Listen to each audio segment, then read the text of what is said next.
Я рада приветствовать всех любителей акварели. С вами Анастасия Петряева. И сегодня мы будем вместе изображать вот такой вот морской пейзаж с прозрачностью. Это одна из наших любимых тем, как я успела заметить. И я ее очень сильно люблю и заметила, что эта тема пользуется популярностью у моих учеников. Такой вот референс я нашла в своих запасах, и сегодня планирую с вами его изобразить. Подробно расскажу, что я делаю, как и зачем. И надеюсь, что этот урок будет вам интересен и принесет удовольствие и новые знания. Ну что ж, начнем, друзья.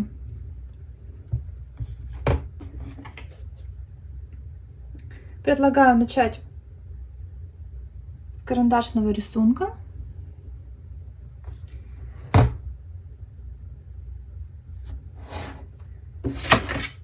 Покажем вдалеке условно линию горизонта.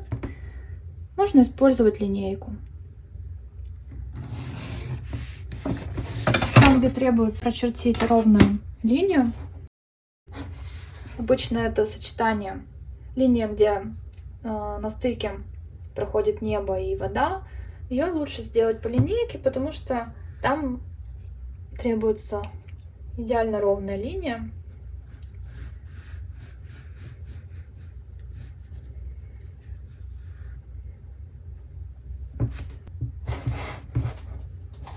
Пока не буду прорисовывать дальний план.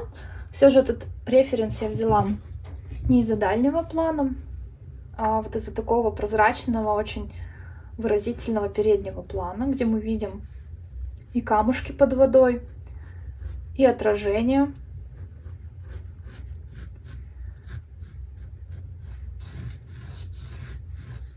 Удачный референс на эту тему не так-то легко найти. Знаю по своему опыту, даже будучи на море, не так-то просто сфотографировать воду именно в том ракурсе и с теми свойствами, которые удачно бы ложились на акварель. Данный референс хорош тем, что в нем удачно сочетается отражение неба, это вот эти светлые голубые полосы, плюс даже отражение от каких-то объектов. Вот я так понимаю, что это отражается дальний план, зеленые такие отражения. И прекрасно проглядывают в тенях. То есть вот видно, что это освещенная часть гребней волны, там отражается небо, а в тенях проглядывают камни. И удачное сочетание тона, то есть светлый тон отраженного неба и темный тон теневых областей волн не так-то часто встречается на самом деле, друзья. Если у вас есть такие референсы и вы хотите поделиться ими со мной, я буду несказанно рада, потому что самой у меня на море пока не так уж часто получается выезжать. А такие сюжеты — это просто моя страсть. Я чувствую большой потенциал именно в них. И в работах других художников меня привлекают именно такие сюжеты. С помощью акварели их изображать не так-то просто, но мне кажется, акварель — это такой материал, который просто создан для изображения прозрачности воды, потому что акварель сама по себе материал водный, прозрачный, и здесь как-то все сошлось. Я думаю, что всегда людей будет завораживать эта тема прозрачности воды, передачи разных сред, материальности, прозрачности, отражений. Поэтому данная тема актуальна всегда.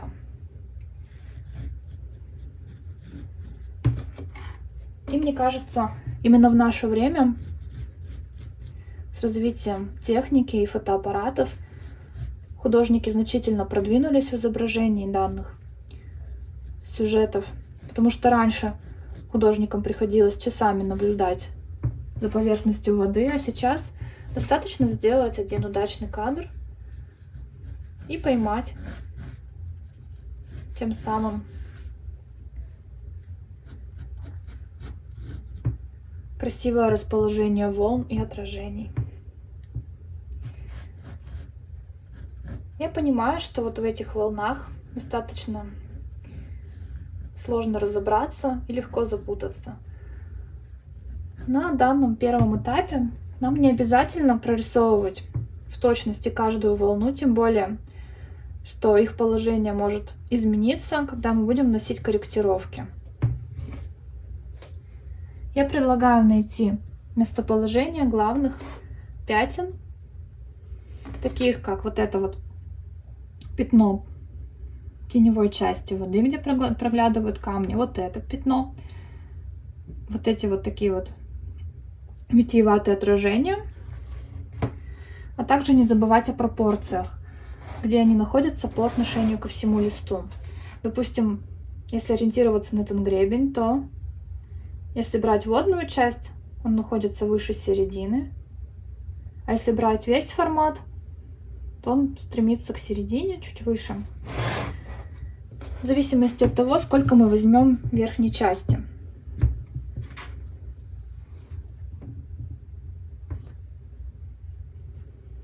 Я вот думаю, что линию горизонта мне можно опустить немножко.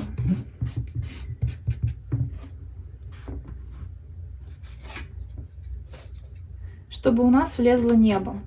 Если мы вот так вот закомпонуем дальние зеленые холмы, то они будут упираться в верхний край листа. Немножечко опустим, чтобы добавить воздуха. А вообще, кому не хочется рисовать дальний план, мне кажется, вполне удачным эта композиция.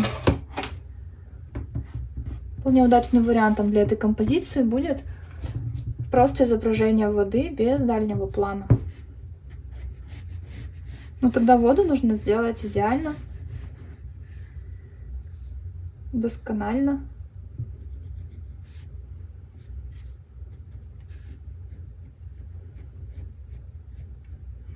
Ну и всегда есть вариант, если что-то пойдет не так, просто обрезаем верхний дальний план. Шучу, конечно, но в этой шутке есть доля правды. И такое иногда приходилось делать, так как акварель не терпит ошибок.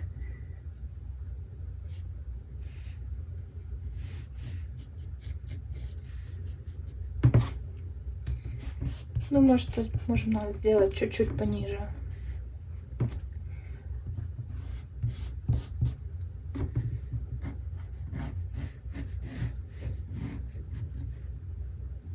Линию холмов, чтобы зелень не отвлекала внимание.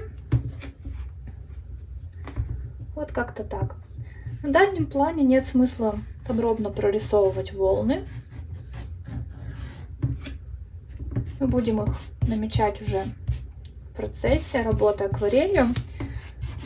Я предлагаю сосредоточиться именно на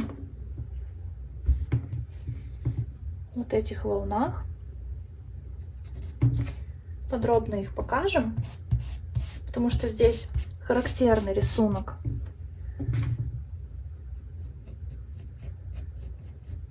волн и отражений, которые очень выразительные, и я бы даже не стала здесь ничего менять, а постараюсь изобразить именно в таком виде.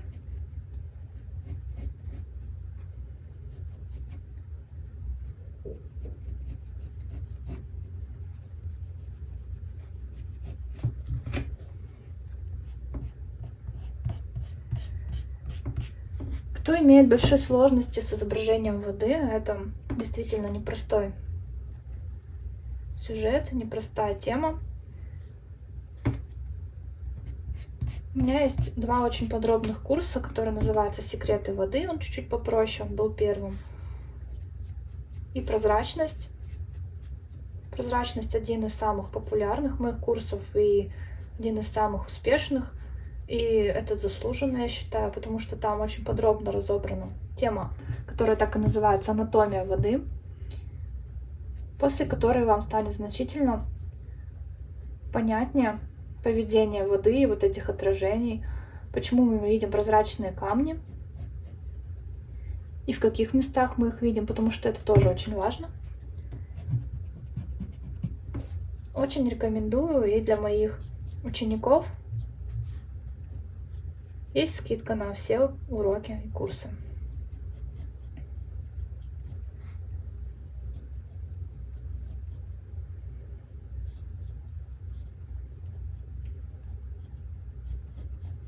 Ну, я продолжаю прорисовывать отражения.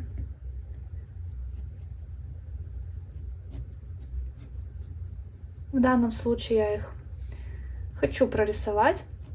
Часто, когда на воде не такой характерный рисунок отражений волн, я просто уже акварелью это все делаю по ходу. И немножко даже меняю положение, но говорю, что вот здесь достаточно характерные все вот эти вот линии. Пластика очень запоминающаяся, и мне хочется передать именно ее, поэтому я остановлюсь сейчас на этапе карандашного рисунка, и мне будет значительно легче на этапе работы с цветом.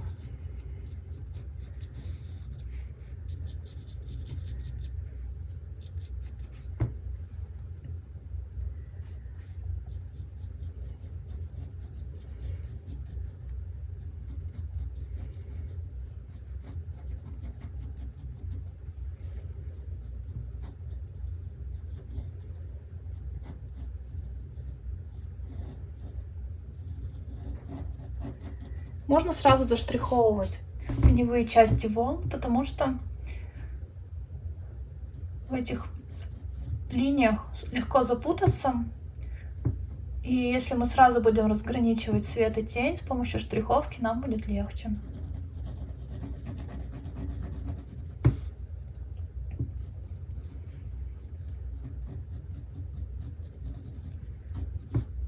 То, как свободно вы чувствуете себя в своем рисунке, не заблудились ли вы в трех соснах, как говорится, в трех волнах. Конечно, на это все влияет опыт.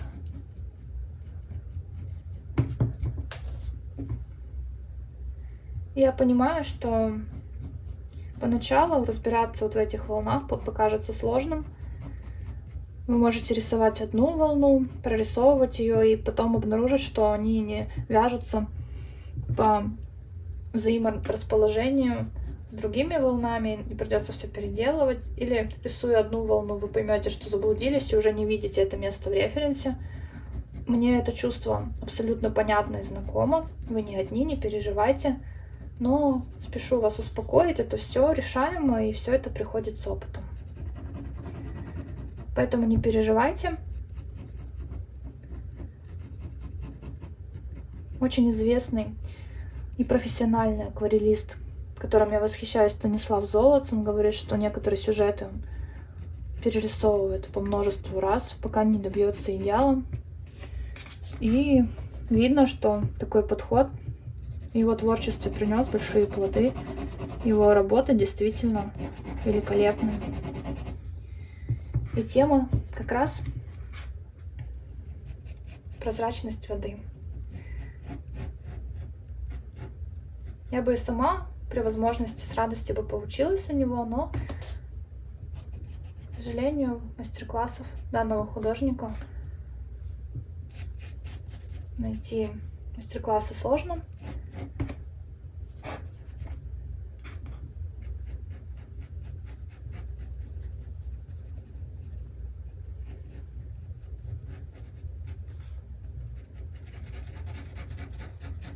Но я думаю, что, развивая свою технику, к такому результату можно прийти.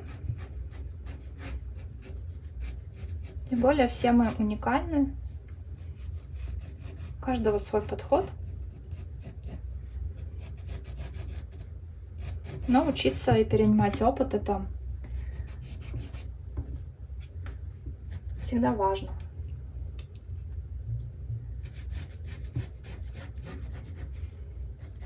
Учиться акварели и вообще во всех областях, я думаю, можно всю жизнь всегда узнавать что-то новое для себя.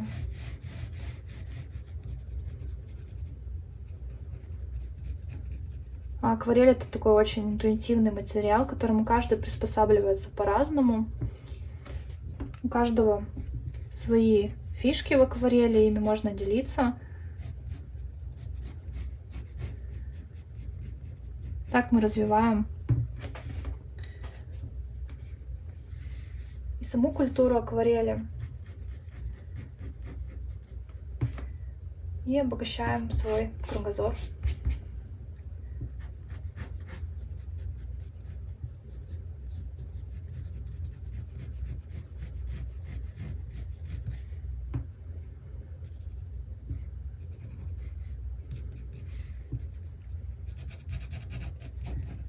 Вот здесь вот проглядывают камушки.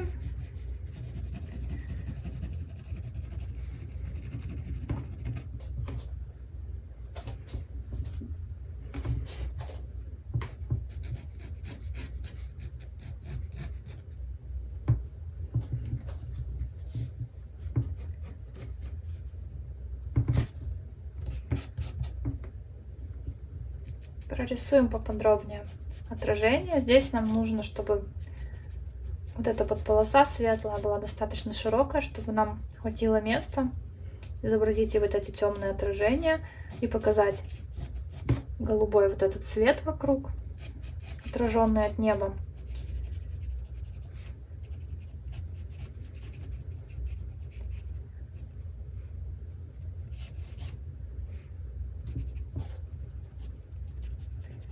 Так что давайте прорисуем тут все подробненько.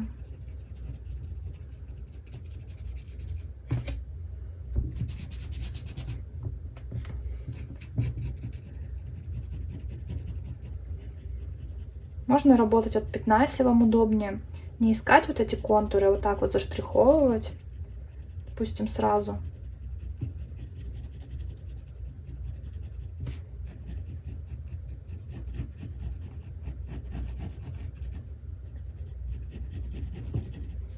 Все эти отражения всегда очень причудливой формы, и их изображать не так-то просто. Но есть и плюс. Если вы сделаете какую-то ошибку, это будет абсолютно незаметно. В том плане, что этот узор меняется каждую секунду, и он всегда неповторим. Это не портрет человека, в котором можно изобразить не похоже. Главное уловить принцип, о котором я сейчас расскажу отдельно, который я объясняю во всех уроках своих касаемо изображения прозрачности воды, и вам станет все значительно понятнее.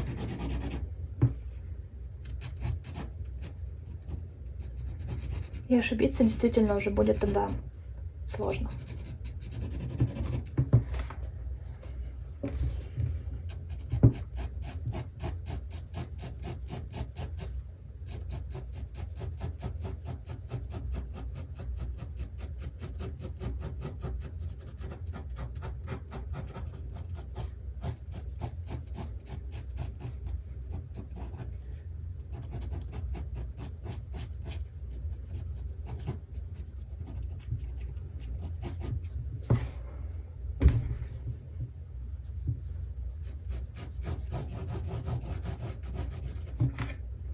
Вот эту поменяю немножко.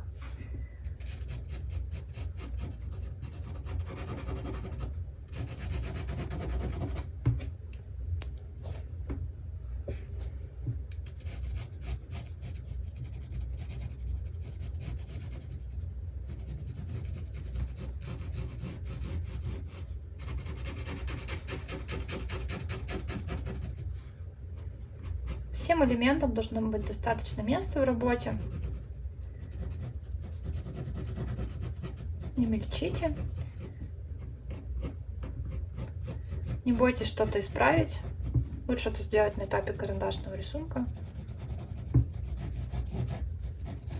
чем потом мучиться с акварелью, пытаясь исправить какие-то моменты.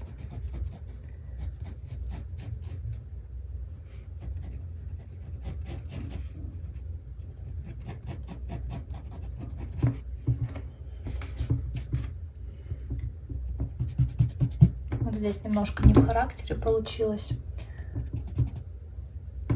Пробую это исправить.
Ну и мы подбираемся к нижней части листа.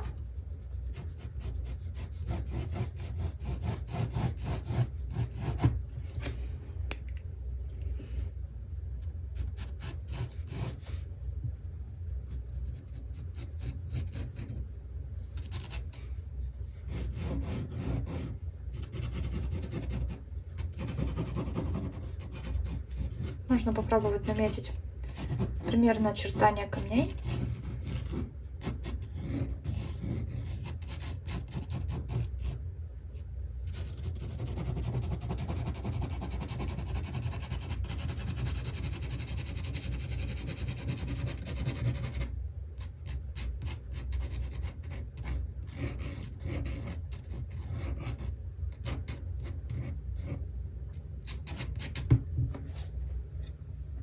Вот таким вот образом.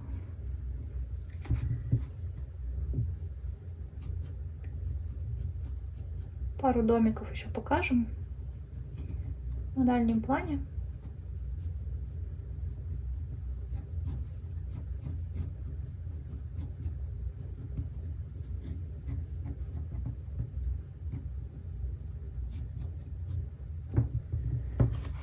Ну что ж, друзья, я хочу, пока мы еще не углубились в воду, изображение воды, немножко зарезервировать вот здесь вот на дальнем плане крыши домов, чтобы нам было проще потом с ними работать.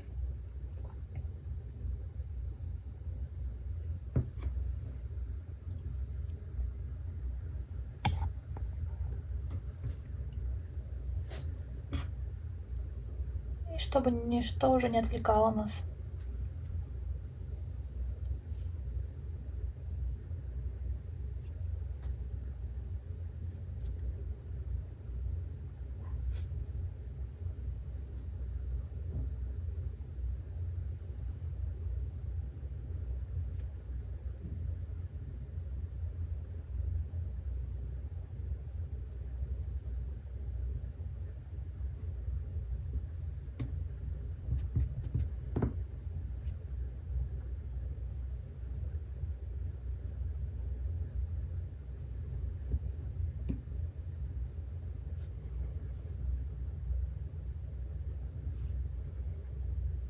Какие-нибудь столбики.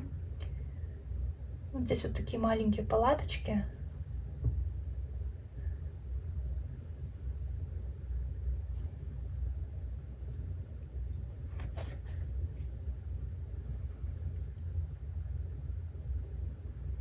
Попробуем создать какой-нибудь ритм. Посмотрим, что из этого выйдет.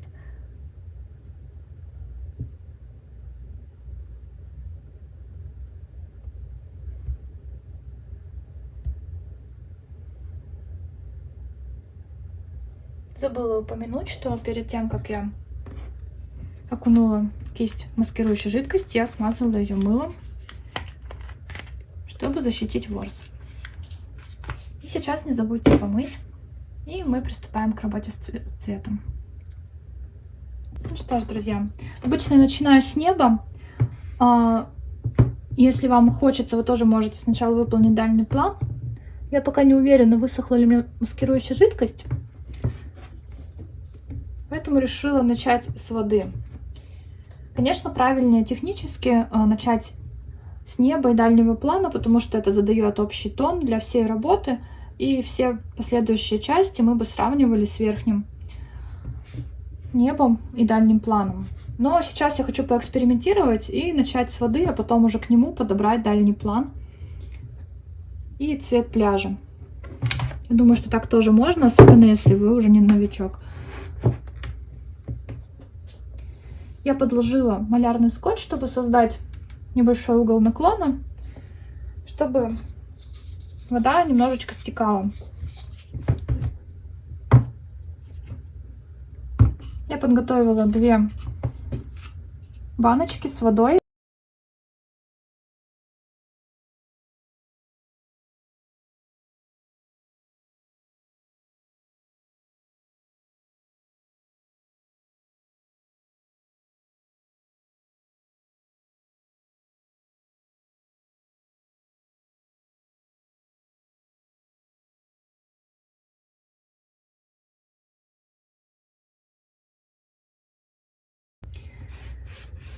Вот уже видно, что даже при смачивании листа, смачивая широким флейцем,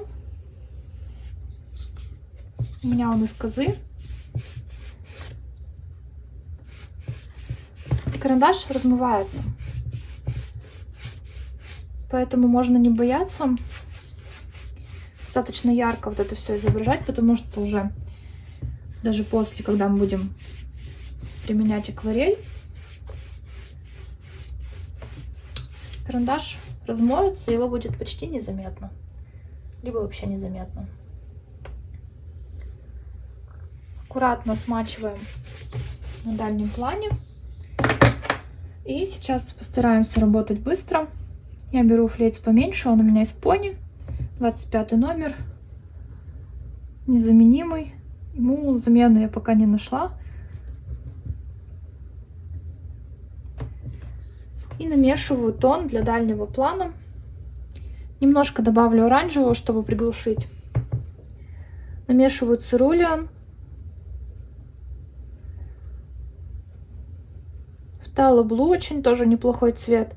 Кобальт. Номер 2 от Mijelo, он такой необычный кобальт. В принципе, подойдет. Хочется чуть более прохладный цвет, поэтому можно добавить ультрамарин. Но с ультрамарином не увлекайтесь, потому что многие оттенки ультрамарина, пигменты, они дают грануляцию. Для воды это не очень хорошо.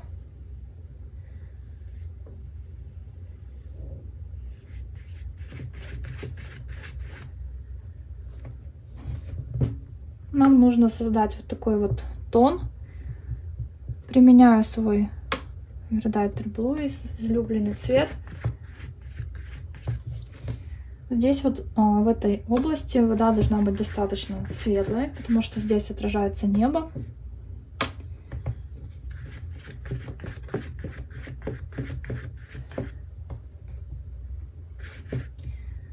Почему бы сразу же не пройтись по вот этим вот выступающим частям воды?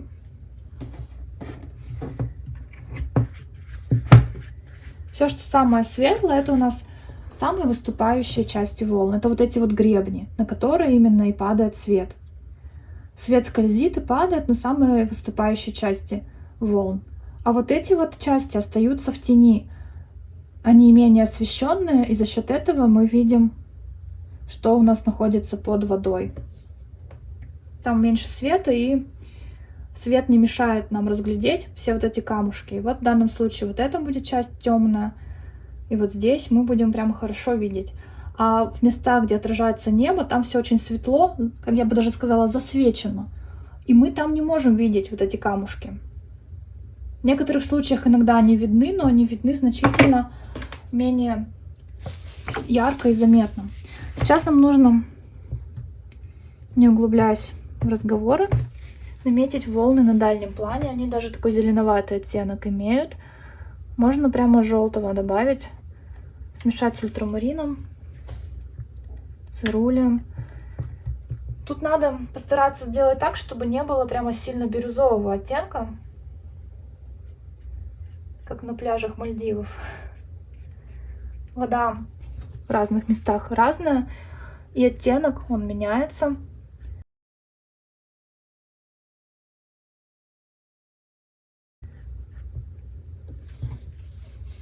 На дальнем плане вот я так отжимаю кисть. Стараюсь добавлять много пигмента густого, меньше воды. Если мы будем добавлять слишком много воды, то у нас начнет слишком сильно размываться, и вот таких вот полосок линий не получится. Если вы хотите подробнее попрактиковаться, у меня в курсах есть прямо подготовительные упражнения на эту тему, где мы учимся контролировать тон и количество воды. Контролировать тон тоже важно. На дальнем плане волны не должны быть большого размера и слишком темными. Все это мы оставим для переднего плана, чтобы показать пространство. Вдали светлее, ближе темнее. Это правило характерно для всей световоздушной перспективы, для всей живописи. Не так уж много и правил этих, И это правило стоит запомнить и применять. Пока слой влажный, там есть вода, можно немножко выждать. Видно, что расплывается достаточно сильно, там еще меньше должны быть волны. Пока попробую вот тут вот размыть. Немножко залезла на уровень пляжа. Ничего страшного, вот можно вот так это все сухой кистью протереть. И вообще, если у вас вот здесь вот такие жесткие границы получаются, потому что на границах пигмент ползет близко к границам, и частички пигмента накапливаются именно вот в этих местах, где стоит вода. Поэтому часто на границах заливок получаются такие вот темные линии, потому что частички пигмента аккумулируются именно на границах. Можно вот так вот чистой сухой кистью, которую я обмакиваю салфетку, попротирать, и границы станут мягче. Видно, что вот здесь вот расплылось. Ничего страшного. Вот здесь вот интересный цвет волн в этой области. Хочу попробовать добавить оранжевый, shell pink и бордовый. Но при этом все-таки это не должен быть прямо розовый цвет. Такой немножко фиолетоватый оттенок, потому что там проступает дно. Вот сейчас уже расплывается меньше. Нам нужно еще многое успеть. К дальнему плану мы вернемся.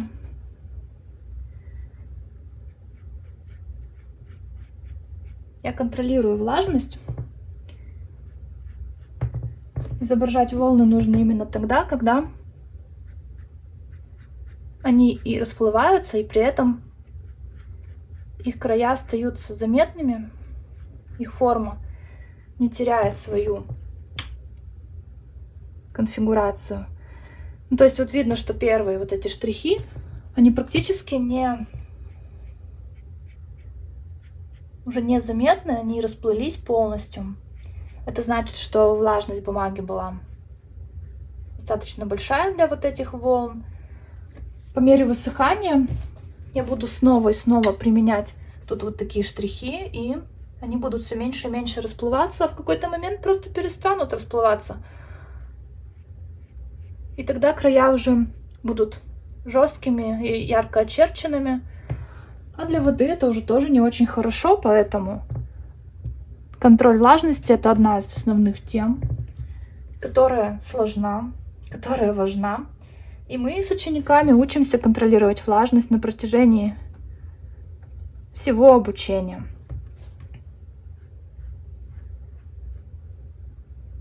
Если вы научитесь контролировать влажность, можно сказать, что вы покоритель акварели и сможете изобразить практически все.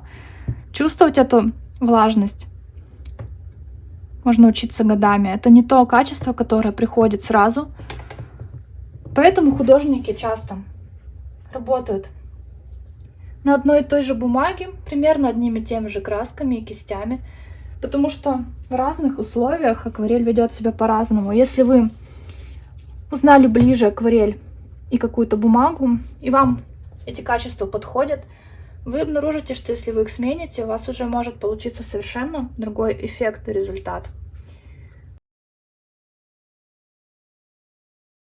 Акварель — это такой материал, в котором значительно влияют условия работы.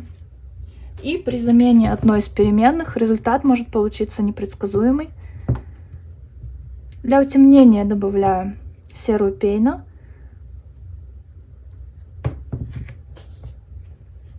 Вот здесь вот интересная волна.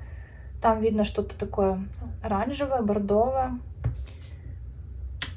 Чуть ниже спускаясь, я вижу, что волны приобретают оттенок ультрамарина. Столько оттенков в воде. Только успеваю все передавать.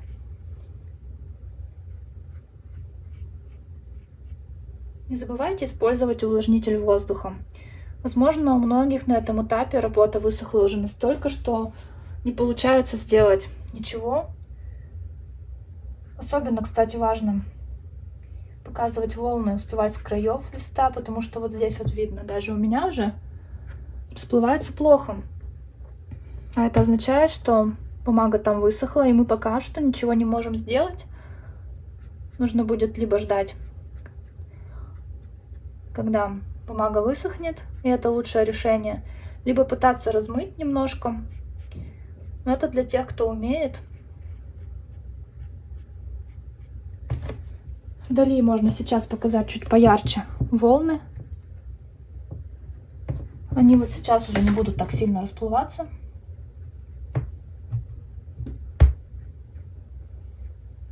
У краев листа это уже делать опасно, только в центре.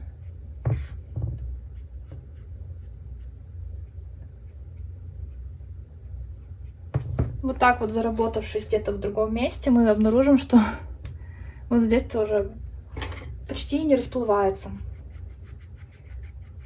Принудительно вот так вот можно попробовать растушевать, чтобы что-то лучше расплылось. Веерная кисть всегда в этом мне помогает.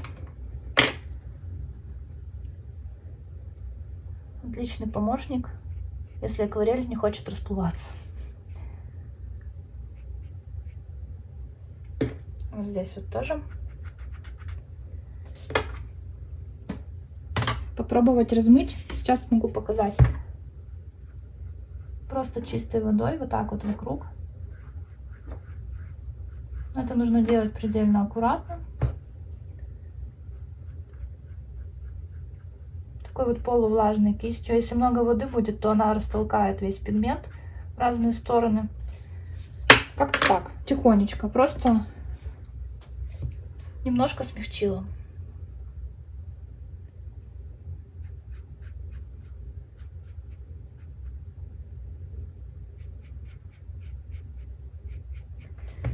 На данном этапе даже смачивать я бы не рекомендовала повторно, потому что эта заливка уже почти высохла, и они начнут конфликтовать. Новый слой воды начнет вытеснять еще не сформировавшийся первый слой. И на их границе начнутся конфликты, как я это говорю. Я это называю конфликты слоев, и ровного перехода не будет. Поэтому вот этот слой можно полностью высушить, а потом уже начать работать с передним планом. Так будет технически правильным, и так я и предлагаю сделать. Можно воспользоваться феном. Повторюсь, вот здесь вот смачивать, даже нижнюю вот эту вот часть я не советую, потому что новый свеженанесенный слой может начать выталкивать первый слой, который еще не проник окончательно в волокна, не зафиксировался, и его легко смыть и нарушить ровность этого тона. Итак, я немножко просушила, но по вот этим волнам видно, что не до конца, и можно сейчас вернуться к небу и все-таки его изобразить сейчас по отношению к тону вот этой воды. И, возможно, кстати, следующей заливкой мы немножко усилим этот тон вдали. Посмотрим. Чтобы дать время зафиксироваться и закрепиться этому слою,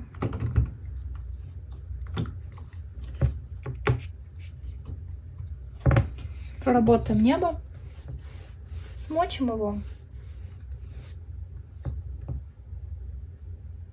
Тихонечко можно вот так вот до пляжа оставить, чтобы не пересекались эти слои со слоем воды.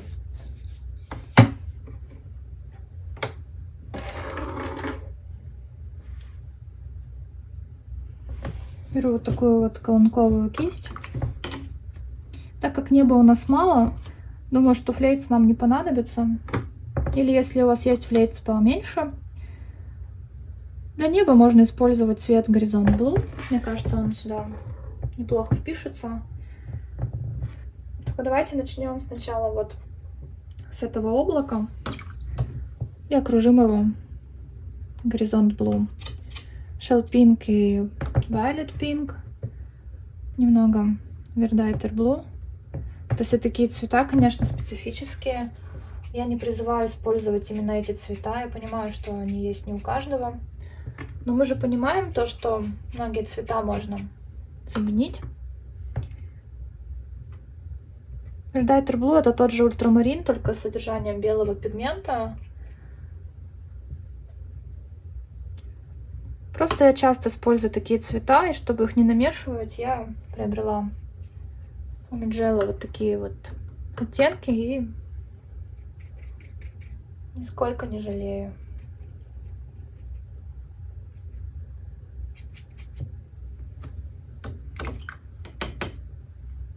Давайте немножко приближу.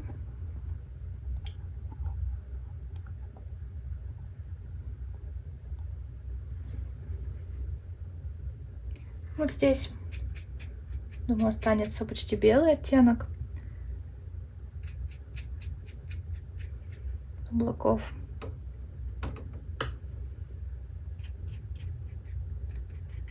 Сильно розовым тоже постараемся не сделать. Это все-таки у нас не закат, просто какой-то такой вот розовый оттенок у облака в тенях. Берем уже кисть, на которой есть горизонт Blue, и окружаем наши облака.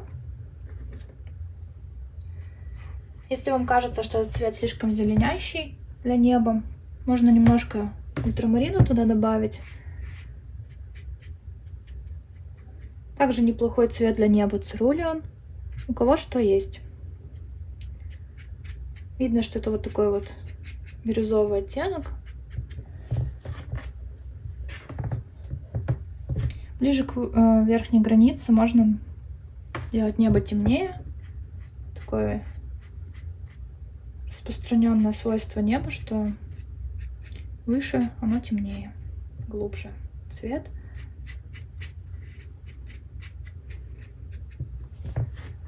Пусть будет как-то так.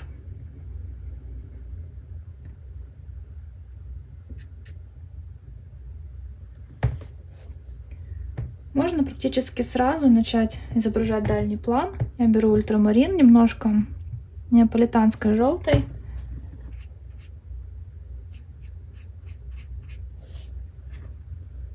Я думаю, что на дальнем плане жесткие границы нам не нужны, потому что по закону световоздушной перспективы мы не можем видеть достаточно отчетливо объект, расположенный на дальнем плане.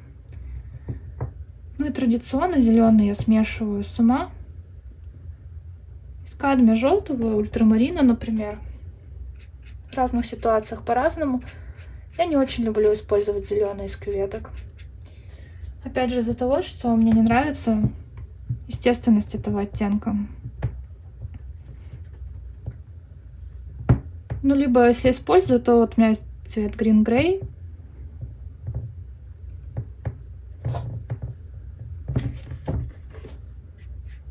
Который уже изначально сложный.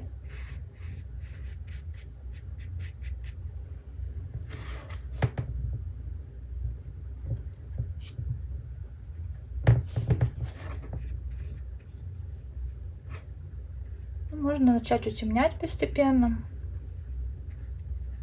Зелень. Главное, не используйте чистую зелень из кюветок.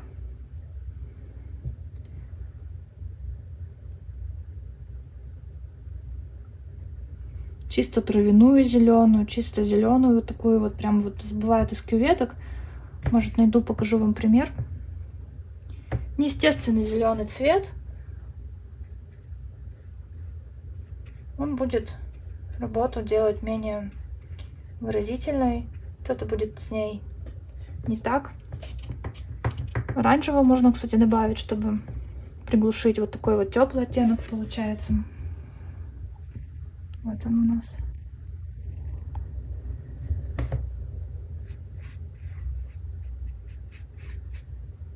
Экспериментируйте, но помните, что основной критерий — это естественность оттенка. Видели ли вы в природе такой цвет? Такого ли цвета у нас трава, деревья? Задавайте себе эти вопросы и не прогадаете.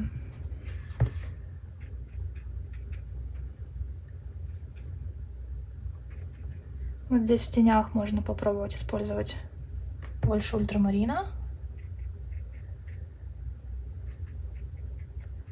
Вообще этот цвет отлично всегда подходит под тени. Они получаются такие слегка фиолетоватые. При теплом освещении это то, что надо.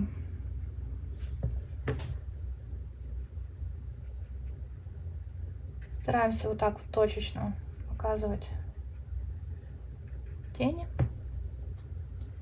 Делаю это все по-сырому, потому что границы нам сильно яркие не нужны на дальнем плане, сильно четкие.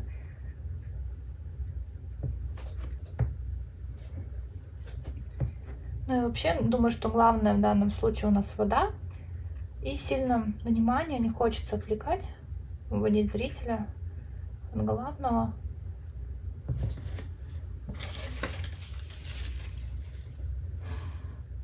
Давайте в общем контексте посмотрим.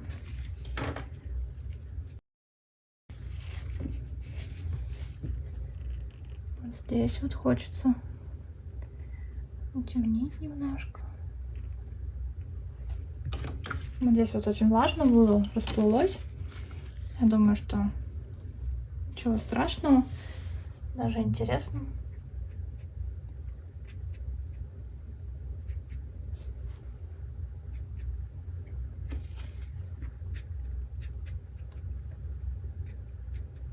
Ну и сильно дальним планом мы не увлекаемся. Если что-то не расплывается, можно использовать веерную кисть.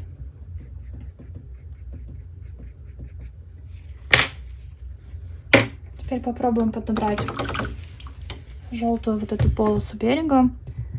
Думаю, что неплохо подойдет неаполитанская желтая и немного оранжевого. Можно shell pink добавить, если у вас есть.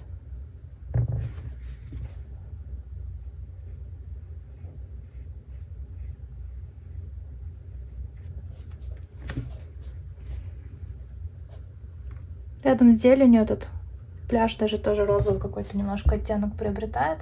Но это уже у кого какое цветовосприятие.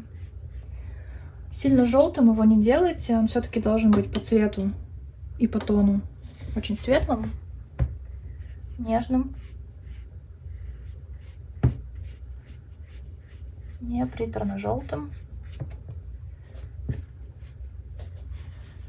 Вот в таком виде. Можно еще вот так вот зелененького немножко добавить местами. Тут и иногда травка прослеживается. Не стесняйтесь. Ну и давайте попробуем показать какие-нибудь строения. Смешиваем бордовый с оранжевым, с ультрамарином для получения нейтрального коричневого оттенка.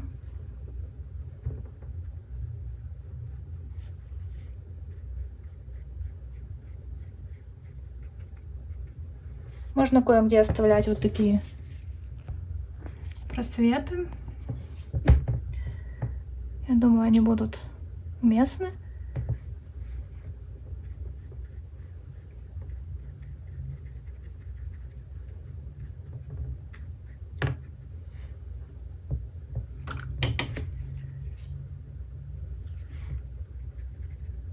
Надо будет потом снять маскирующую жидкость и посмотреть, что у нас там еще осталось. Можно какое-то яркое пятно добавить. Типа вот тут какие-то ангарчики, сарайчики. Можно даже туалеты, но смотрится интересно. Почему бы и нет? Мы смотрим на эти объекты с точки зрения художника, не смыслового даже значения, больше как цвет, ритм, композиция.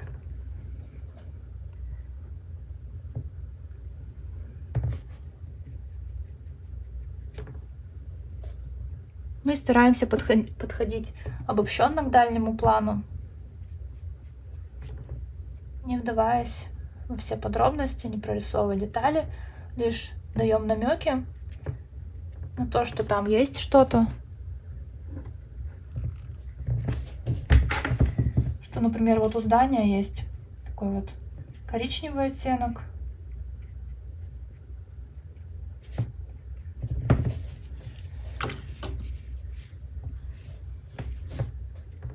Поверьте, эта недосказанность гораздо лучше, чем очень проработанные детали, где зрителю ничего не нужно уже додумывать самостоятельно. Можно вот какие-нибудь там маленькие на переднем плане точечки поставить, и это будет люди, это будут люди, это будут какие-то детали. Даже лодка тут видна. Не заметила ее даже с самого начала. Вот как важно быть внимательным.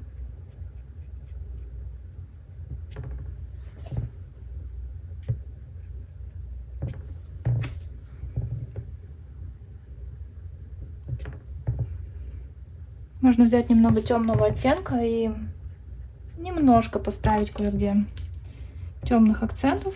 Буквально чуть-чуть, несколько штук под крышами.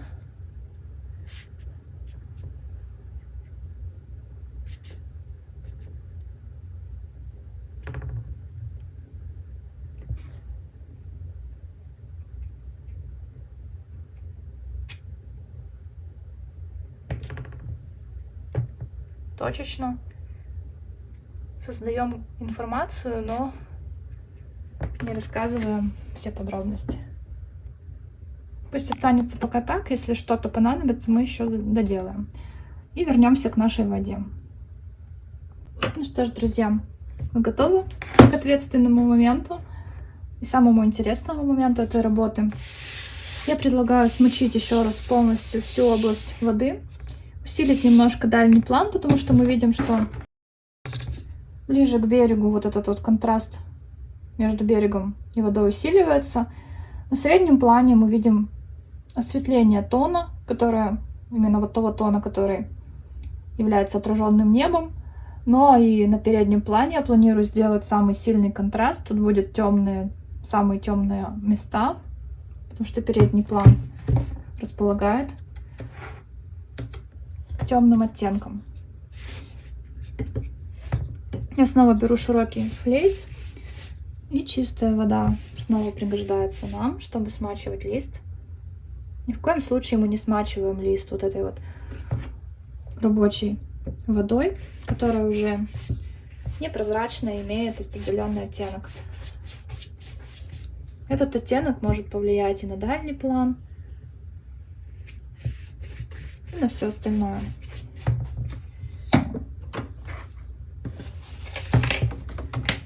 Намешаем оттенок для того, чтобы прокрыть дальний план. Использую цирулиан и кобальт номер 2 от Mingello. Этот кобальт, он немного необычен, отличается от остальных кобальтов. Чуть-чуть ультрамарина добавлю и немножко серой пейна. Также есть неплохой цвет от Mingello, вот такой вот синий.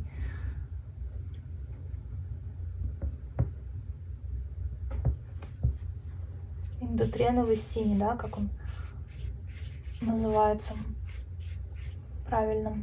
У меня такого нет, но он очень на него похож. Чем располагается, то и применяю. Утемнила на этом этапе на дальнем плане. Можно кое-какие волны будет тоже поутемнять.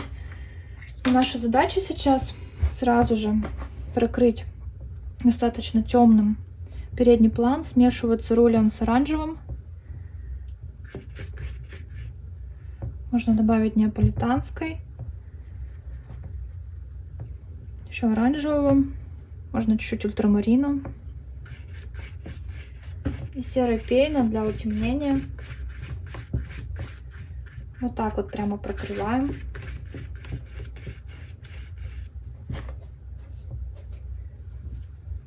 И этот тон, конечно, еще не окончательный. Если чувствуете, что хотите немножко голубого добавить в самое время, можно прямо вот этот же цвет, который использовали в небе, добавить. Но сильно темным его не делайте. Иначе вот этот вот контраст между темными отражениями, тенями пропадет. И вода вся будет темной, однотонной. Не очень интересно. Начнем вылепливать форму. Пока начинаем с крупных пятен, потому что свежесмоченный лист еще достаточно сильно расплывается. Будем подбираться вот к этим оттенкам.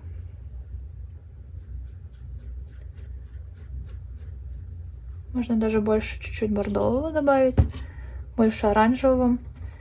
Именно в этом месте мы видим дно, и цвет камней влияет. Но было бы ошибкой все-таки делать тут чисто коричневый цвет, потому что цвет воды тоже влияет. И мы не можем его игнорировать и делать просто коричневые оттенки, не добавляя туда ни капли ультрамарина или других синих оттенков.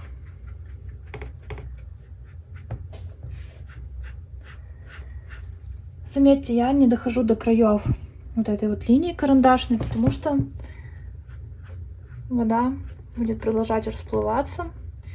Эти пигменты будут еще ходить немножко по поверхности, и они сами дойдут и даже, возможно, перейдут эту границу. Вот здесь вот вообще очень такой вот теплый оттенок дна проглядывает. Сразу же добавляю его и в эту часть. Тут вот интересное сочетание перехода света в тень. Тут такой вот ультрамарин появляется, синеватые оттенки. Тут тоже все интересно замечать. Чем у вас больше опыта, тем больше вещей вы способны замечать во время работы. Это как бывает же из школьной программы скорость в минуту, да, в секунду. Это вот скорость замечания, в кавычках, конечно же, у художника тем выше, чем больше его опыт.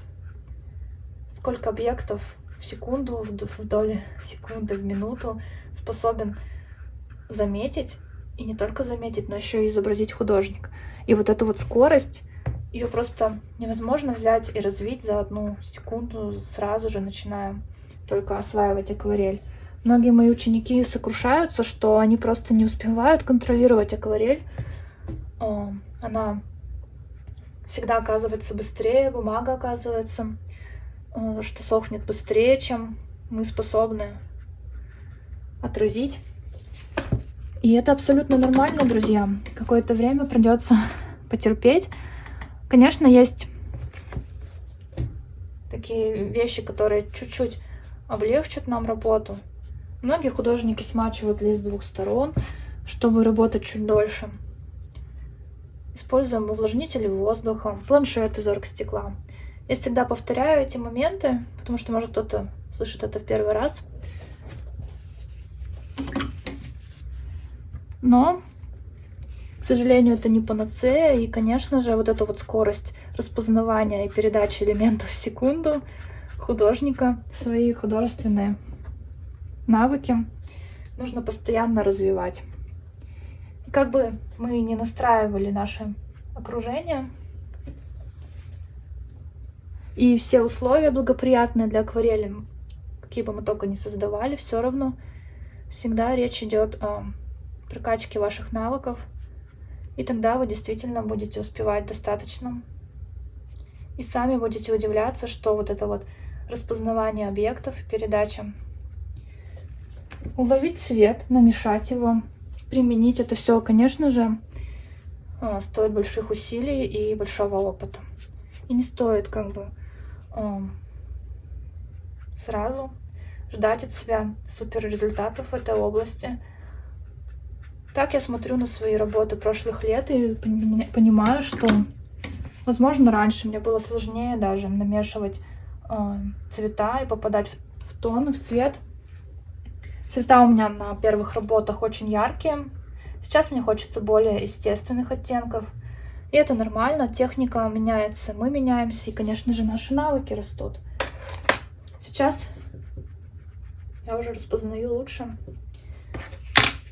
Кстати, когда мы смачиваем 2-й раз, вот этот вот второй повторно смоченный слой сохнет значительно быстрее. И вот сейчас я даже не успела, занимаясь передним планом, внести корректировки в дальний план, потому что бумага уже высохла. Ну и стоит учитывать, что на дворе сейчас у нас жара. И, конечно же, это все тоже влияет.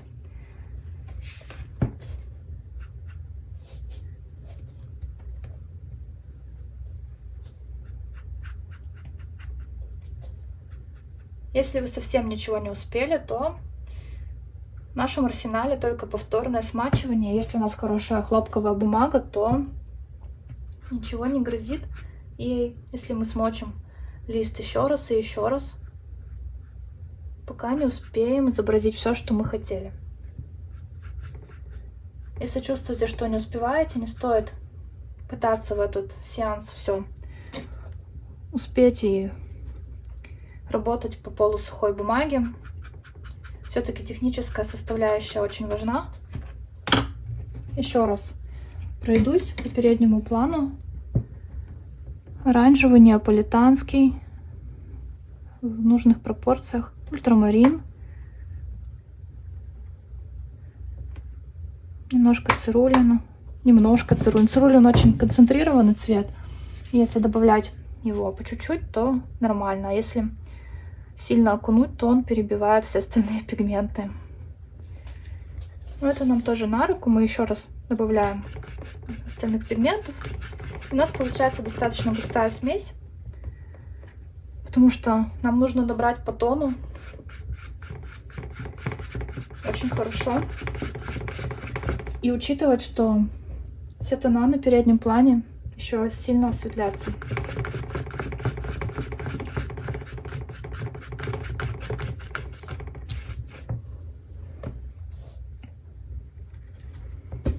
Добавляю больше оранжевого, получаю такой вот коричневый оттенок. Больше неаполитанской, чтобы начать показывать камни под водой. Вот они, наши прекрасные камни. Так вот я их наметила, но мне еще, конечно же, нужно еще и успеть между ними тени показать. И вот здесь вот уже можно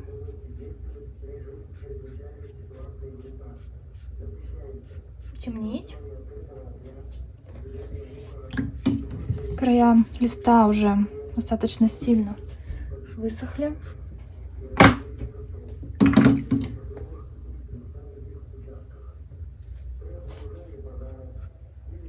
Размываем немножко край. Много ультрамарина было. Через ультрамарин хочу вот так вот размыть. Вот здесь вот интересная граница получается, ультрамаринистая такая.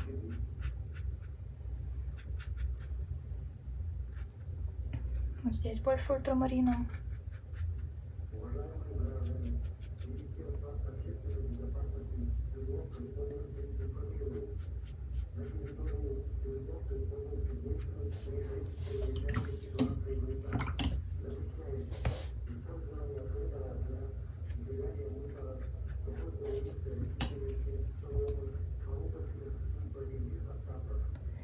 Вот здесь вот можно потом будет сделать отдельные пятнышки, которые мы не успели уже по сухому, и размыть их. Пока что работаем с теми фрагментами, где мы успеваем. Тени можно показать вот таким вот темным оттенком, холодным.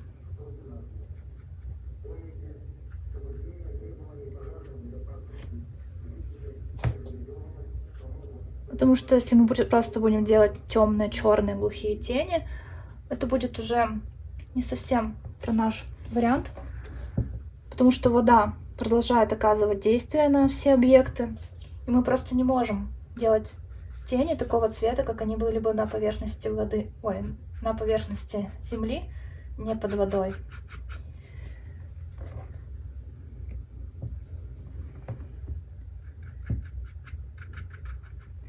Здесь еще у нас позволяет влажность бумаги поработать.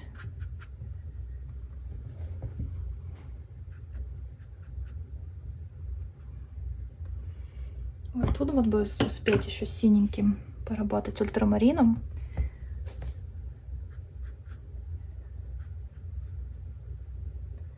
Вот здесь вот эту границу хочется показать. Тоже с ультрамарином очень интересно тут выглядит. В момент вот этих вот переходов волны. Представьте, что вода это как драпировка, и у нее такие вот складочки, свет-тень, но при этом это очень отражающий материал, поэтому небо отражается, создает вот такие вот замечательные эффекты, ради которых мы здесь все и собрались.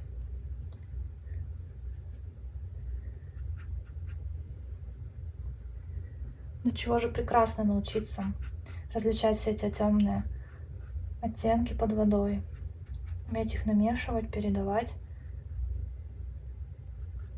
смотреть на свою работу и удивляться, как же такой вот плоский лист смог превратиться в объемную среду.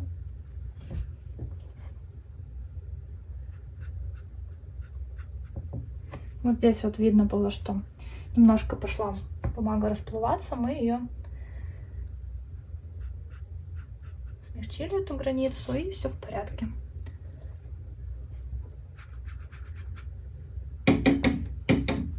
Вот здесь вот тоже влажность бумаги.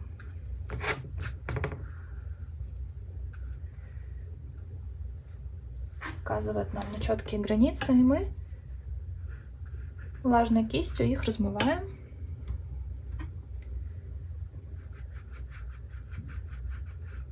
Вот здесь вот уже практически высохла бумага, и мы уже будем ее размывать самостоятельно. Можно было, конечно, дождаться полного высыхания, но я знаю, что вот сейчас я размою, и ничего мне за это не будет от бумаги. Потому что я уже много раз сталкивалась с этим. Здесь вот она уже высохла настолько, что конфликта интересов произойти не должно между слоями разной влажности.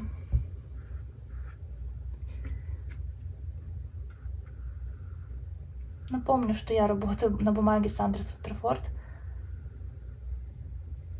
Если вы привыкли работать на какой-то другой бумаге, пожалуйста, вам будет даже понятнее ее поведение, если вы постоянно работаете на какой-то другой бумаге. Я приспособилась именно к своим краскам, к своей бумаге, и мне удобно. Главное, чтобы вам было комфортно. Даже от характера человека зависит, какая бумага им подходит. Я слышала много мнений, что кому-то этот Сандрс не подходит совершенно, и ваше право, и действительно так может быть. Это абсолютно нормально.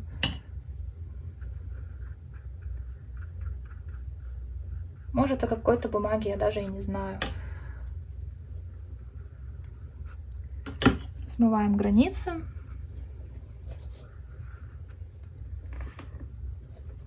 Продолжаем утемнять, усиливать какие-то моменты. Вот здесь вот возникает пограничный контраст. Пока еще влажно, я могу вот это показать. Усилить тени между камнями.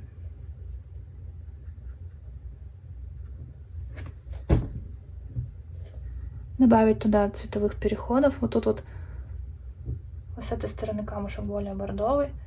Но не стоит забывать то, что бумага уже скоро совсем высохнет. Также под водой помним и об объеме. Камни нужны сохранять свой объем даже под водой. Свет, полутень, собственная тень, даже рефлекс, если вы можете его увидеть там. Здесь вот размоем еще чистой кистью. Чистый, сама сказала чистый, а у меня тут розовый пигмент оказался. Убираем. Вот так.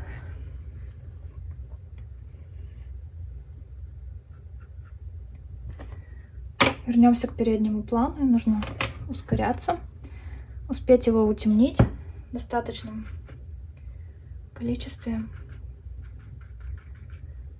темных пигментов.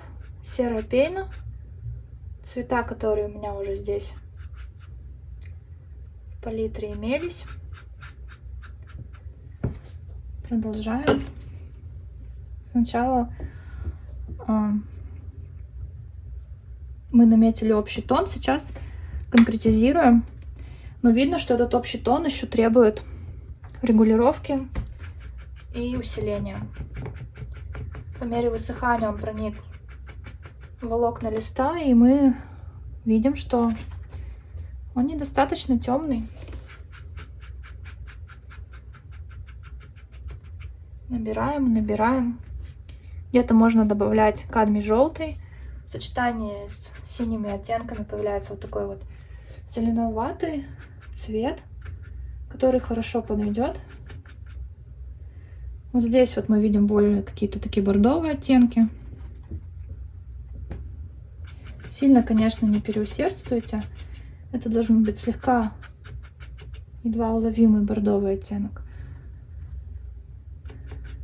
И хочется отметить, да, что в начале практики вот эти вот нюансы отображать достаточно сложно. Мы видим, что вот этот чуть-чуть бордовый оттенок, но именно этот чуть-чуть изобразить не получается, и мы прямо преувеличиваем этот цвет, и он у нас прям бордовый.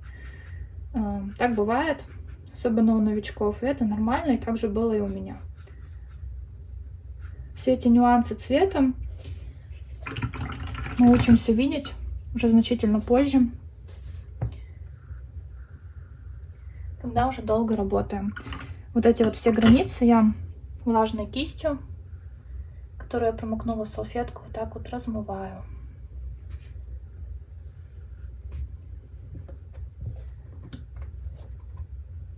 Вот здесь вот доведем до границы наши камушки.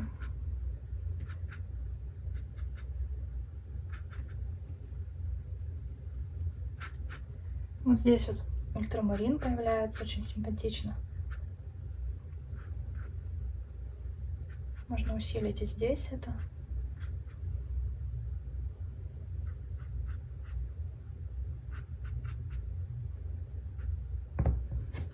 Конечно же, размываем, успеваем это все делать. Если вы не чувствуете уверенность, лучше высушить работу.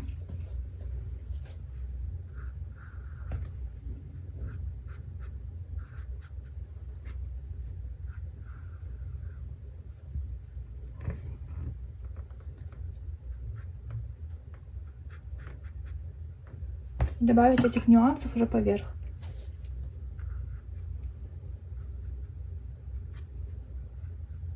Потому что вот здесь вот на грани вот эти слои, чтобы начать конфликтовать и вымещать, вытеснять друг друга, создавая неровные границы. А для акварели это всегда плохо. Там, где мы хотим делать гладкий объект, внутренние резкие переходы цветом не очень-то приветствуются.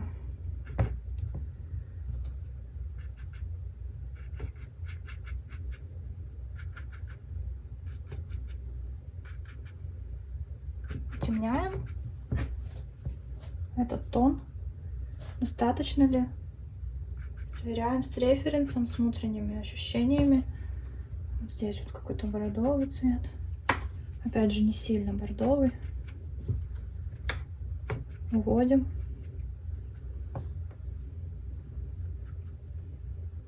Вот здесь вот такой интересный акцент, композиционный, чисто технически.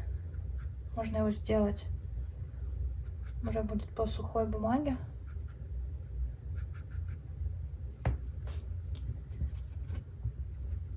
Здесь вот тени через ультрамарин хорошо решить, потому что это под водой объекты. И вот тут вот видно, что вот этот слой это все продолжает конфликтовать с более сухим слоем.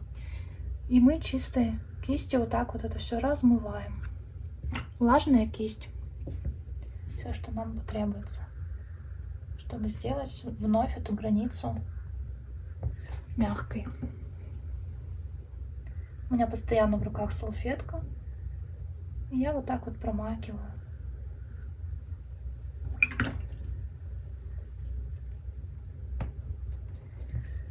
Вот здесь вот красивые ультрамариновые переходы из света в тень. Попробуем.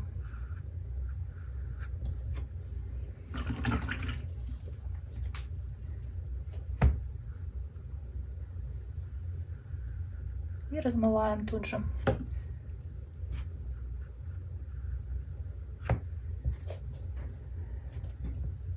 Нам нужно сохранить место для вот этих вот темных отражений, которые, внимание, расположены на самых выступающих частях волны и нигде в других местах, ни в тени, ни на полутонах, именно на самых светлых частях, как правило, они и расположены. И в этом, пожалуй, и основной секрет работы с водой.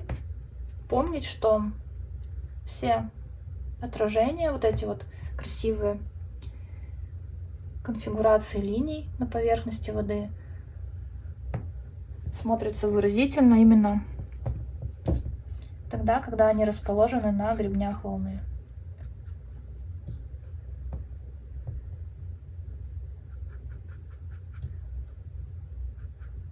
Буквально какие-то штрихи еще уточняем. Ну и бумага практически высохла в этих местах, чтобы что-то еще конкретизировать.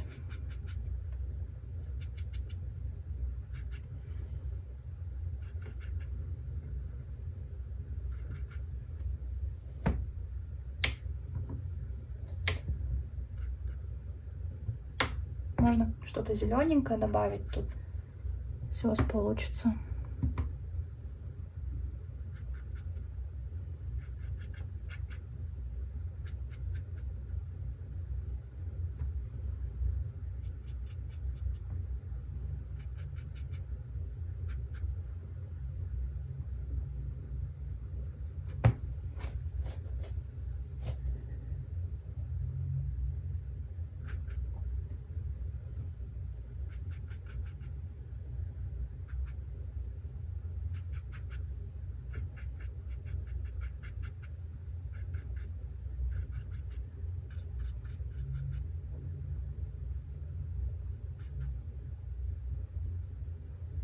Очень полезно отходить от работы и смотреть на нее издалека.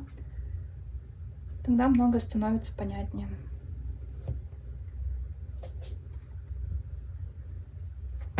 Ну, я вот здесь вот еще проработаю фактуры камня под водой. И буду сушить работу и переходить к отражениям. Можно вот здесь вот так вот попротирать что-то, но сильно не увлекайтесь.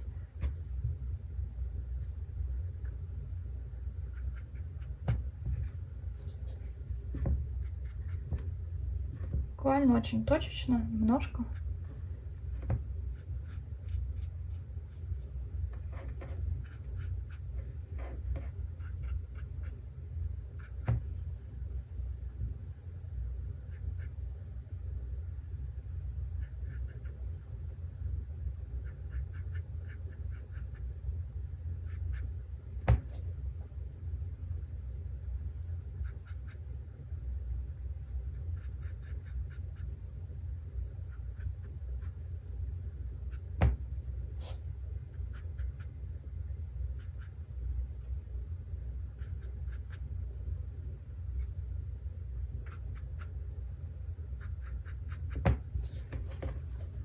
Как-то так. Ну что ж, друзья, давайте перейдем к завершающей части этой работы. Нам нужно будет выполнить вот эти вот отражения. И по тону они будут темнее и контрастнее, чем все вот эти даже теневые части.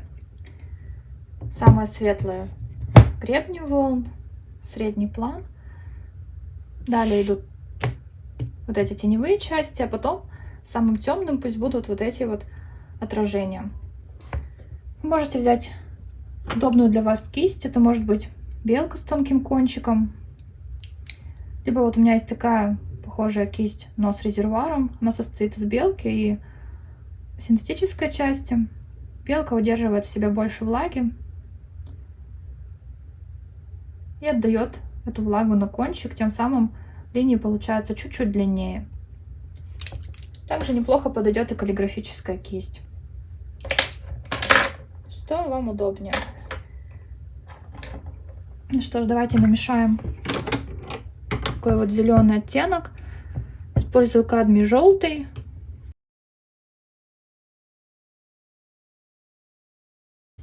Можно этот же оттенок.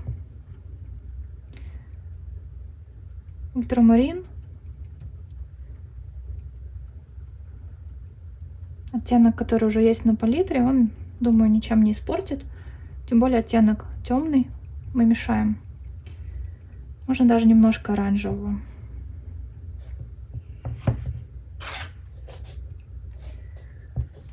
И вот так вот потихонечку сейчас будем стараться в характере передавать на самых выступающих частях волн вот эти вот чудесные линии. Просто экстаз для всех художников. Может, не для всех, но очень мне нравится вот эти линии изображать всегда. Они преображают работу, и процесс их выполнения очень медитативный, такой приятный.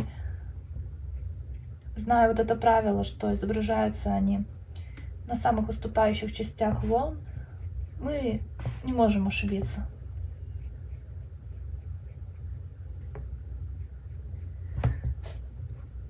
Их естественность, вот этот вот природный вид, всегда случайный, всегда меня завораживал. Можно менять кое-где конфигурацию, если у нас немножко не как на референсе выглядит вода. Зная это правило, мы располагаем на выступающих частях волн и ориентируемся на непосредственный рисунок воды в нашей работе. Стараемся выследить, где у нас самые выступающие части, и там и располагать. Также обратите внимание, что даже внутри вот этих вот пятен есть определенные переходы, где-то светлее, где-то темнее. Так, например, я вот сейчас планирую сделать такой вот переход из желто-зеленого темного цвета, такого болотного, более темный оттенок.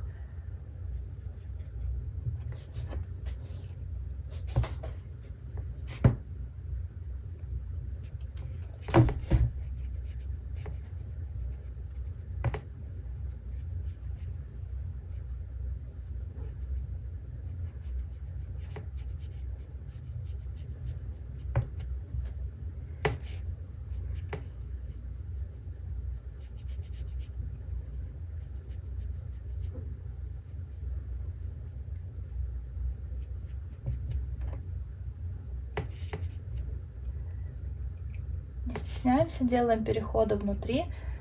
В этих местах мы тоже видим камни очень даже отчетливо. Просто эти полоски не такие широкие, чтобы что-то разглядеть.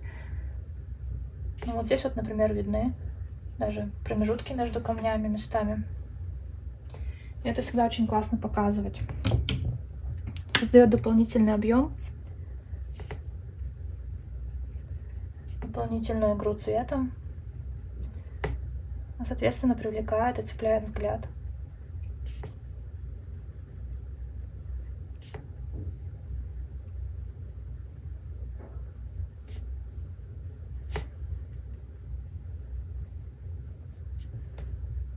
Для изображения этих линий, конечно, требуется определенная сноровка, но это все тоже приходит с опытом. Вот эти вот светлые части я не хочу делать, там отражаются домики на дальнем плане. Не хочу дробить, лишний раз усложнять вот это место.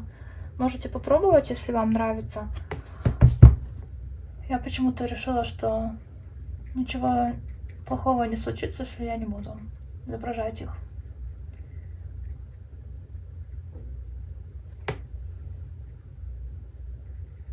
Хотя теоретически там, видимо, отражаются домики дальнего плана, и поэтому такие пятна появились.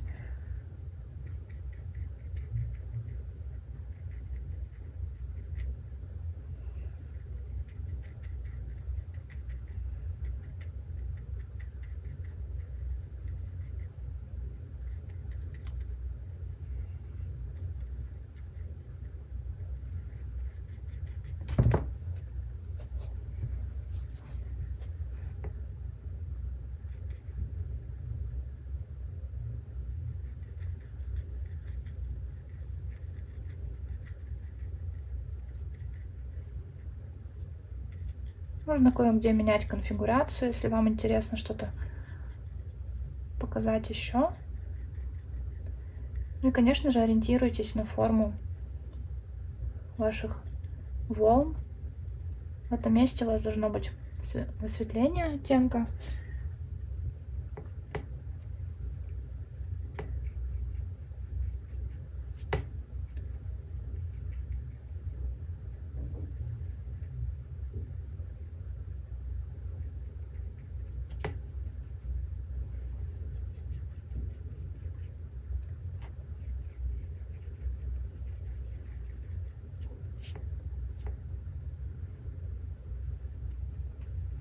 Очень красиво иногда оставлять такие вот пропуски.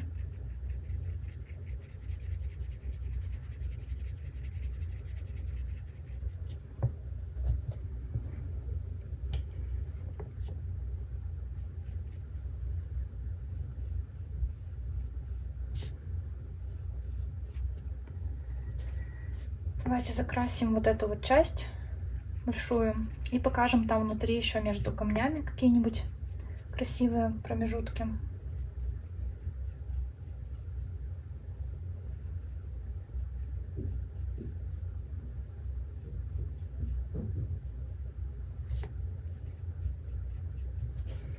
Намешиваем более темный оттенок и пытаемся показать еще здесь между камнями.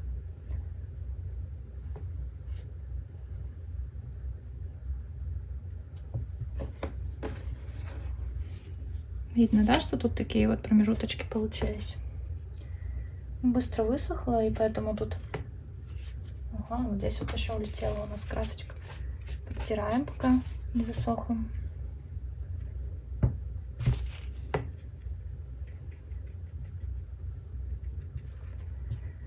Продолжаем вести эту извилистую линию. Здесь вот тоже капнула. Аккуратнее вот с такими вот кистями с длинным ворсом. Они очень упругие и могут разбрызгивать краску в разные стороны.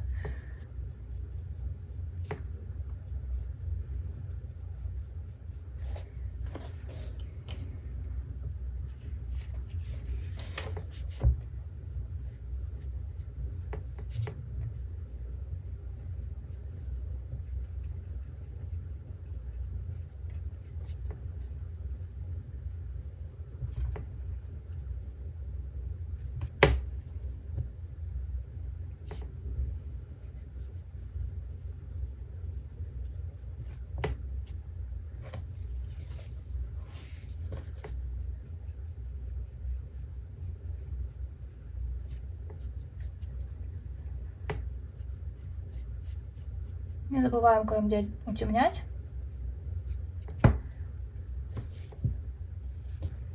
И вот здесь, с этой стороны у нас тоже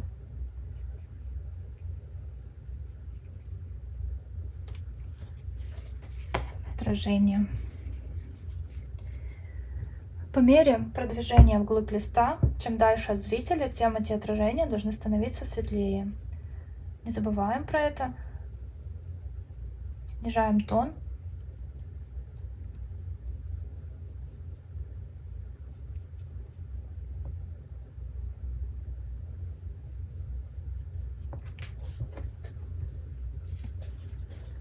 Видно, как меняется работа с этими отражениями. Сразу же становится более материальной,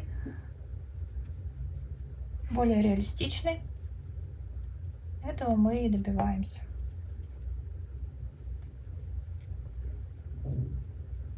Уметь реалистично изображать воду — это непростая задача, особенно в акварели.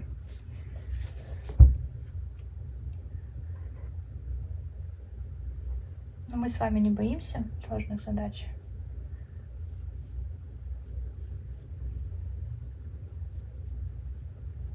Тем более, если результат получается выразительным и радует вас, это главное.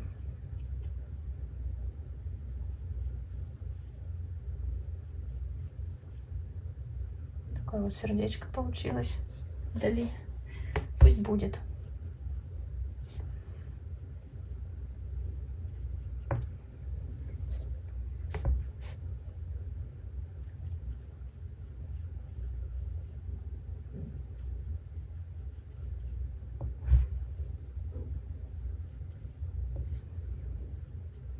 Продолжаем на самых выступающих частях волн показывать отражение. И здесь уже на дальнем плане можете так сильно не привязываться к референсу, уже руководствуйтесь рисунком высветленных вот этих вот частей, выступающих частей волны именно вашего рисунка, вашей акварели.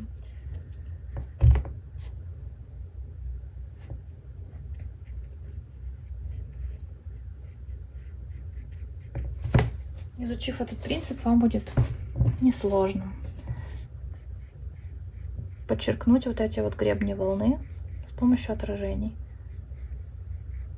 Но старайтесь следить за тем, чтобы ваша линия была живой, извилистой и в характере.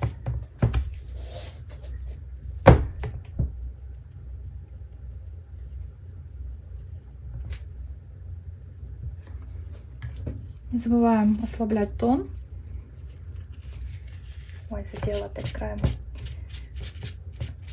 Так вот бывает. Ничего, вовремя успеваем это все исправить.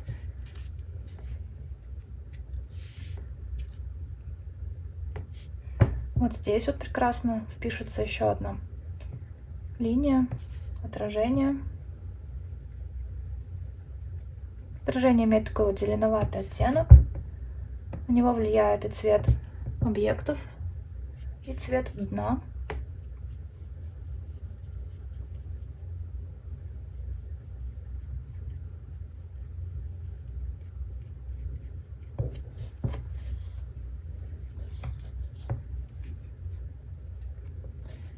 Еще немножко.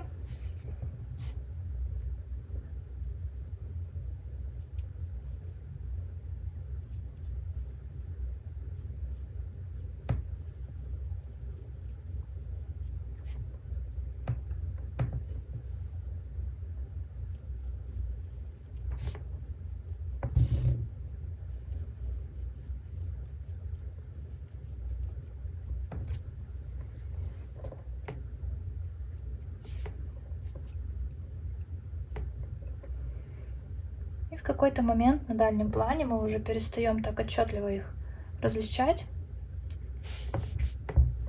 Я еще пока не дошла до этого места и продолжаю, но уже более деликатно, светло и аккуратно вводить отражение на дальний план.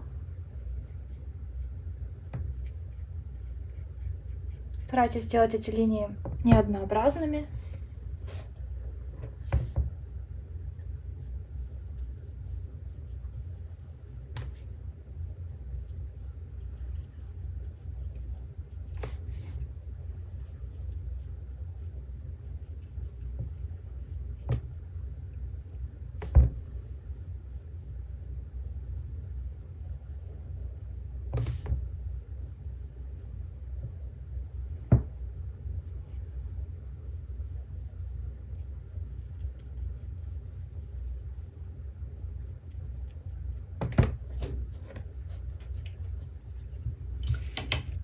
Снижаем насыщенность и темноту тона на дальнем плане.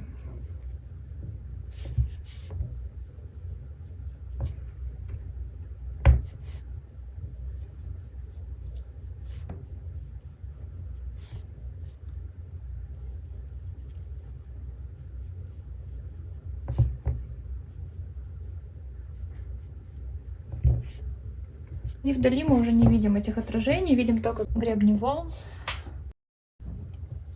Можно кое-где будет сейчас усилить вот эти вот волны вдали. Тут даже осталось для них место, кое-где даже намечено. Вот тут вот карандаш я вижу.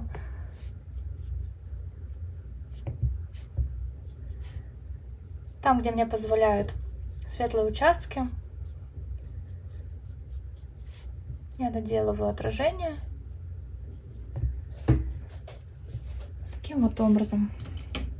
Ну и давайте кое-где вот здесь вот синенькими полутона подчеркнем. И будем завершать. Урок получился объемным. Кобальт и ультрамарин.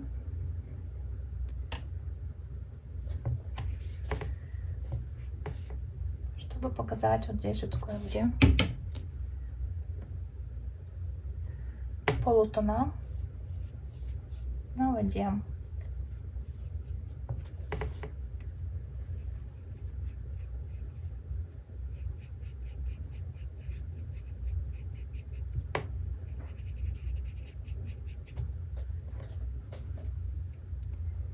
Таким вот образом.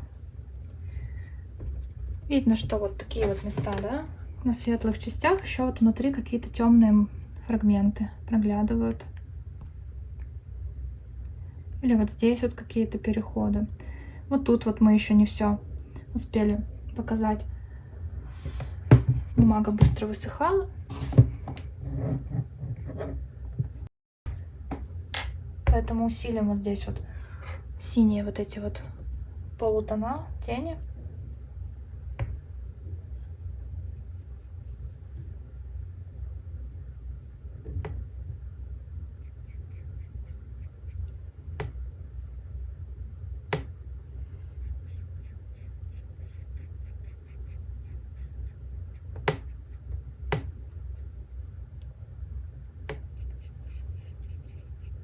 Тем самым еще более обогатим работу.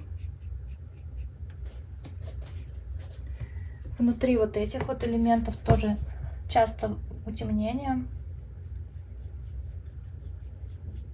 Вот оно у нас идет. Обратите внимание.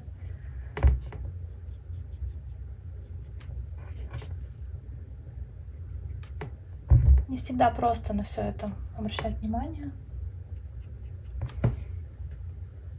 Но то мы с вами здесь и собрались, чтобы делиться опытом. В следующий раз вам уже будет гораздо проще, и вы уже будете чувствовать себя свободнее.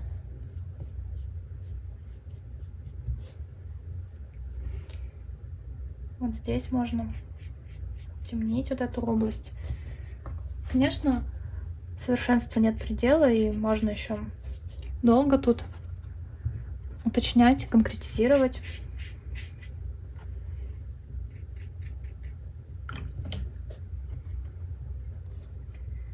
Больше ультрамарина вот здесь у нас отражается.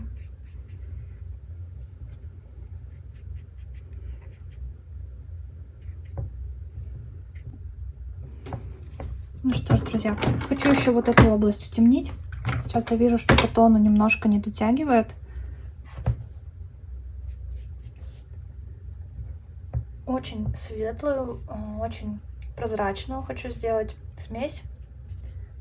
В этом месте буквально немножко ультрамарина, очень много воды. И тихонечко прокрываем.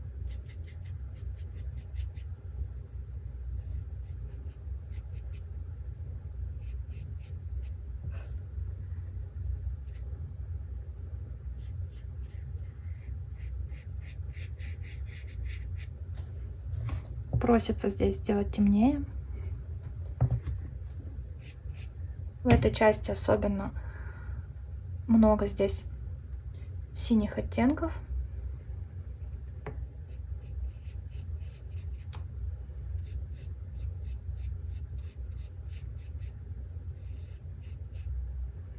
Не забываем это все показать.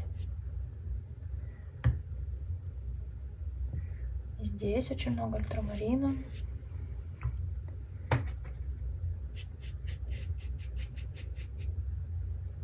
Сразу немножко не попали в оттенок.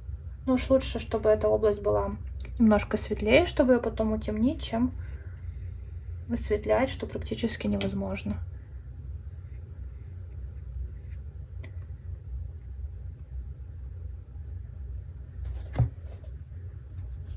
Внутри можно еще немножко поконкретизировать.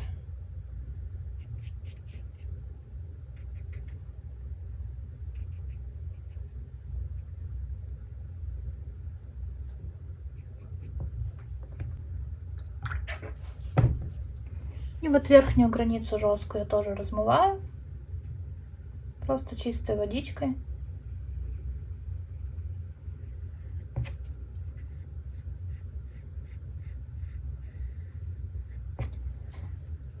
Темнив эту область, стало значительно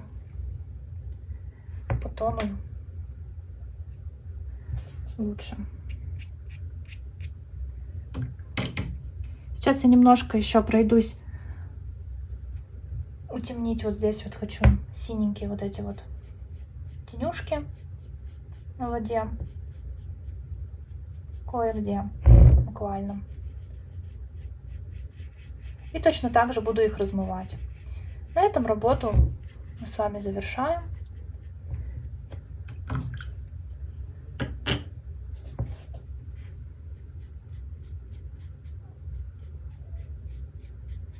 Тут уже у кого сколько терпения.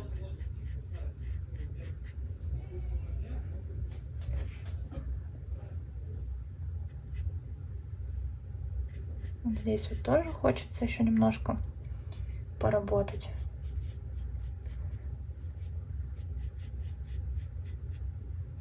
Но сильно не темните.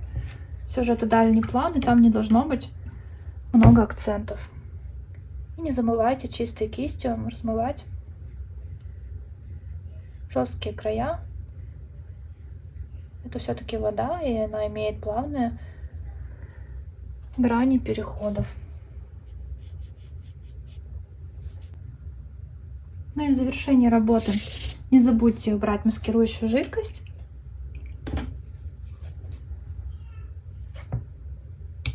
Немножко добавить объема для объектов на дальнем плане.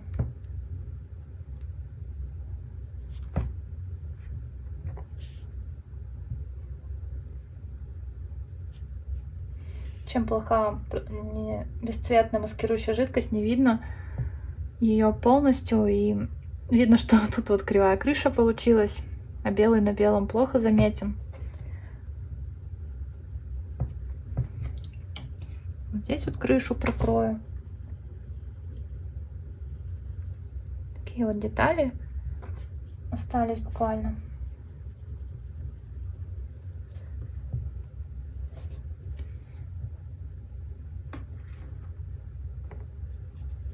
Немножко еще на воде покажу тени. Будем завершать.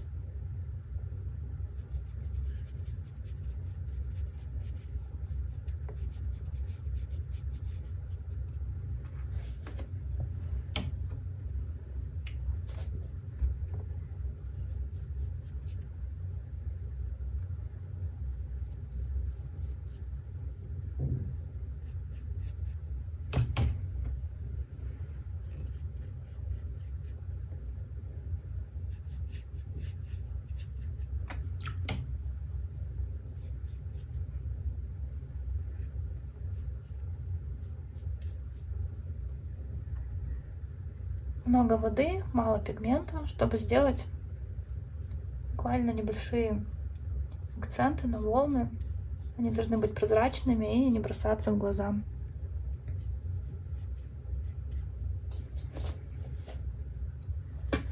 Все внимание пусть будет сосредоточено на переднем плане.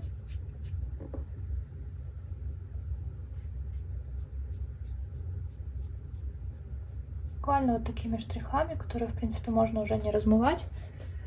Но постарайтесь сделать их прозрачными максимально, чтобы их было видно. Но они не должны быть слишком заметны.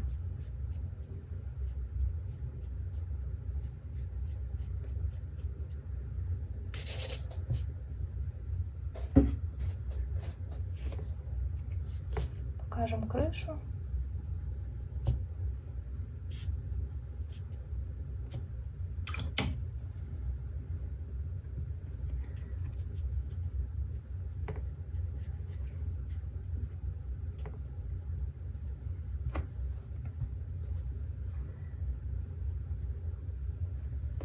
Что, друзья, я думаю, можно поставить подпись.